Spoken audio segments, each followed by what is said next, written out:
Stealth helicopters are cutting through the night sky toward Abbottabad, Pakistan. Inside, 24 elite Navy SEALs brace themselves. Their objective is the mastermind behind the September 11th attacks, Osama bin Laden. The mission is classified at the highest level, known only to a select few within the U.S. government. After a decade-long manhunt, the most elusive fugitive on the planet has finally been pinpointed. The operation is broken down into 3 critical phases. First, land without raising alarms. Second, breach and secure the compound. And finally, eliminate or capture the target. However, bin Laden is paranoid about security, and his fortress is heavily fortified. 12-foot-high concrete walls encircle the property, reinforced with razor wire. The primary residence is a 3-story structure. Every single window has been blacked out. Balconies are shielded by high privacy walls, ensuring that high-altitude surveillance drones cannot peer inside. The SEALs are effectively going in blind. After a tense 90-minute flight skirting the foothills of the Hindu Kush Mountains, the compound comes into view. Now comes the challenge of landing undetected, but there is a massive problem.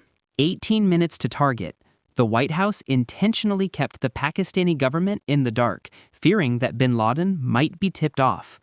If they are seen, the SEAL team will be engaged as a hostile invasion force. To complicate matters, a heavily armed Pakistani military academy sits less than a mile from the site. That is why this strategy was designed by the world's sharpest tactical minds. First, they fly strictly low-level routes to the target, minimizing the risk of appearing on Pakistani radar. Upon arrival, the lead helicopter is scheduled to hover directly over the roof. This allows SEALs to fast rope down and storm the building from the top, catching the residents off guard. The second chopper is tasked with offloading another squad at the front of the main house, ensuring a multi-angle assault that cuts off any escape routes. Finally, 3 Chinook helicopters remain on standby nearby in case backup is required. As the men sit in the bark cabin of the helicopter, President Obama watches the feed anxiously from the Situation Room in the White House. Despite 8 months of meticulous planning, one crucial variable was overlooked. The lead helicopter descends to deposit the SEALs onto the roof. As it attempts to hover, the pilot loses lift due to the heat rising from the compound walls and nosedives toward the central courtyard. The tail of the aircraft snaps on impact. Seeing the disaster unfold, the pilot of the second helicopter reacts instinctively and touches down safely in a field just outside the walls. Miraculously, none of the operators are seriously injured. The SEALs silently regroup at their designated entry points, uncertain if the crash has already woken every guard inside. The true test is just beginning. From the ground, it becomes immediately apparent just how self-contained the complex is, designed to let Osama bin Laden live with zero contact with the outside world. A vegetable garden is situated in the northeast corner. Nearby, livestock roam, helping to eliminate the need for grocery runs. In that same area, mounds of trash are burned on site, rather than being left out for local sanitation trucks. The CIA had never witnessed bin Laden entering or exiting the structure, a discipline that allowed him and his family to remain invisible for over 5 years. That was until now. After his last confirmed sighting in 2001, it took the CIA 9 long years to track bin Laden down. But in the digital world, your location can be exposed in seconds to the worst kind of people. This is something you can prevent with VPN. With just one click, you can mask your virtual location, keeping your online movements encrypted, your personal information secure, and your actual whereabouts hidden. Back at the raid.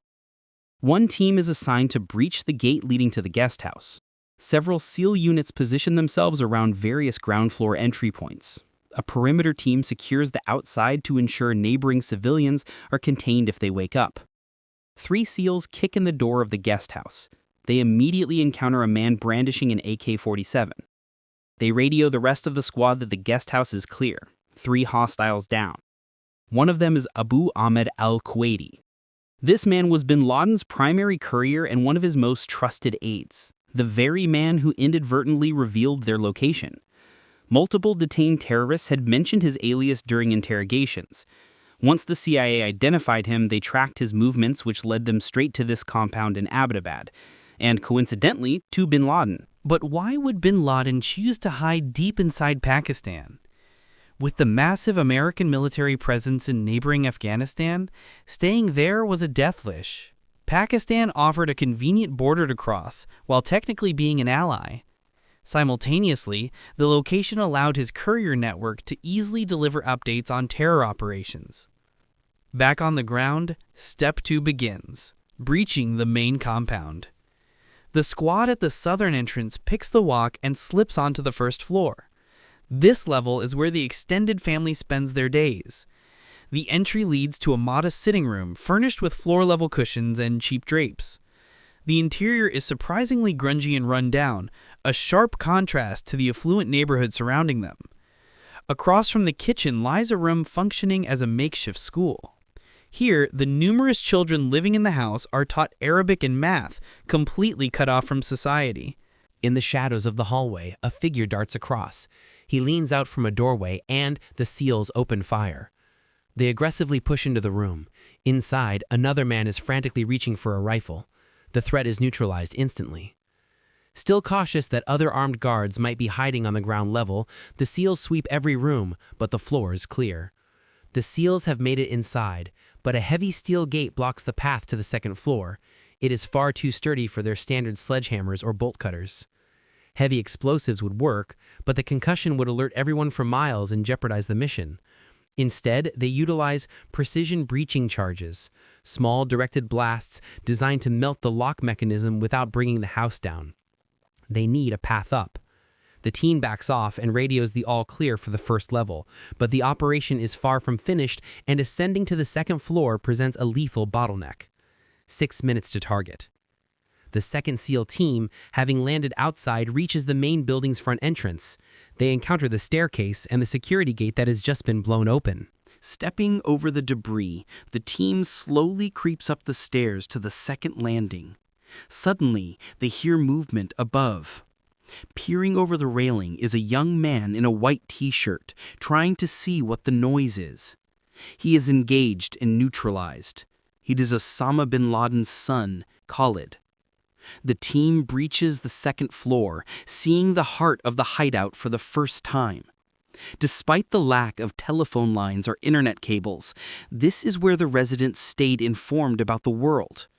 The command center for the terror group consists of 3 rooms packed with intelligence. The makeshift office contains obsolete computers, stacks of hard drives, and storage devices overflowing with secrets. Bin Laden was cunning, using a communication method that made him virtually invisible to NSA monitoring. He strictly avoided email and phone calls, relying entirely on the courier system. He wrote letters by hand. If he needed to send digital files, he would save them to a USB drive, which a courier would then physically carry to a distant internet cafe to send. But relying on physical storage carried a massive risk. The data had to sit in the house, and the team has just stumbled upon the motherlode.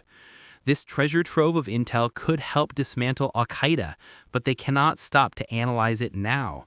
First, every room must be cleared before they push to the third floor to complete the final objective. 2 minutes to target. The SEALs have a flashback to 10 years ago. Osama bin Laden was cornered in the Tora Bora Mountains of Afghanistan, pinned down by U.S. air power and Afghan militia. With 1,000 fighters protecting him, he faced certain death. Reports say he even recorded a last will and testament. And yet, he vanished.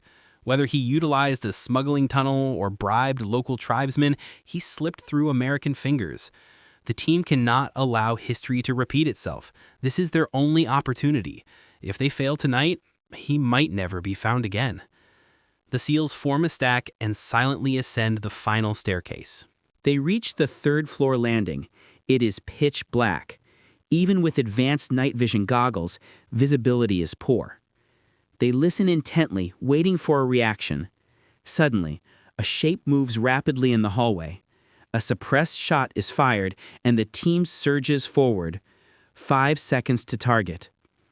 As they storm the bedroom, they find two women, bin Laden's wives, screaming in shock. In the corner, children are huddled together, crying. Standing before them is a tall, thin male with a gray beard. They have found him. Shots are fired. Target eliminated. But the danger hasn't passed. Another high-ranking terrorist could seize control.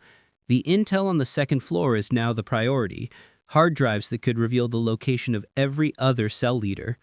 Suddenly, an urgent warning comes over the radio. The nearby Pakistani military base has scrambled fighter jets. They know something is happening. Time is running out. The team rapidly places bin Laden's body into a transfer bag. They must return it to the base for positive DNA identification. The operators are 99% sure it's him, but certainty is required. Very few recent photos of bin Laden existed. The most famous image was taken back in 1997.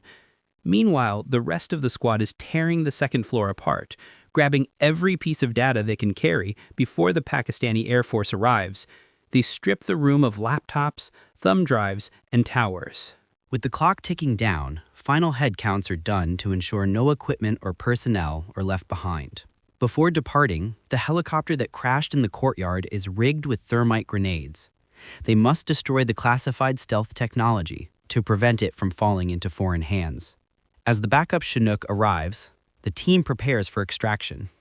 Remarkably, not a single SEAL was wounded, marking this as one of the most precise special operations in history. The United States has successfully executed the mission to kill Osama bin Laden. As President Obama addresses the world to announce justice has been delivered, the burial is already taking place. To ensure his grave does not become a shrine for extremists, officials decided against a land burial. Instead, his body was washed, wrapped in a white sheet, placed in a weighted bag, and lowered into the depths of the North Arabian Sea. The intelligence recovered from the compound proved priceless. Alongside bizarre discoveries like episodes of Tom and Jerry and video games like Counter-Strike, the drives held over 470,000 files and documents that took years to fully declassify and analyze. The data exposed the inner workings of Al-Qaeda's funding and their future attack plots. It was roughly 3 a.m. in Pakistan when the army chief was finally informed of the raid. Reports indicate that their ground forces only reached the compound after the American choppers had already vanished into the night. In the days and weeks following the raid, the house attracted Pakistani intelligence agents, curious locals, international journalists, and souvenir hunters.